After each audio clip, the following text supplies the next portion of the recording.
বন্ধুরা, এটা একটি ভিয়েতনাম মালটার গাছ। দেখুন গাছটি এই ফার্স্ট, এর আগে একবার ফুল এসেছিলো কিন্তু ফুল টিকাতে পারিনি। এই নিয়ে সেকেন্ড টাইম ফুল আসলো। গাছটির বয়স খুব জোর হলে হবে হয়তো 3 থেকে 4 মাস। গাছটি যখন কিনেছিলাম তখন একদমই ছোট ছিল গাছ। এটি একটি কালো বালতিতে বসানো রয়েছে, কিন্তু বালতিটাও খুব একটা বড় বলে মনে হচ্ছে না, কিন্তু আর বড়ও না। এটাকে রিপোর্টিং করা দরকার, কিন্তু আমি এই মুহূর্তে রিপোর্টিং করব না। গাছে ফল নেব তারপর।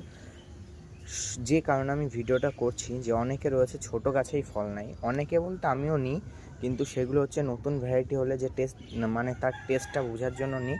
আর ভিয়েতনাম মালটা যেগুলো আমার আগাগোড়ায় খাওয়া হয়ে গেছে, সেগুলো হচ্ছে আমি বড় গাছ না হলে ফল নিতে চাই না সচরাচর। তো এইটা হচ্ছে ম্যাচিওর হয়েছে গাছটি। তারপরে দেখুন অসংখ্য ফুল এসছে এই বৃষ্টির মধ্যেও।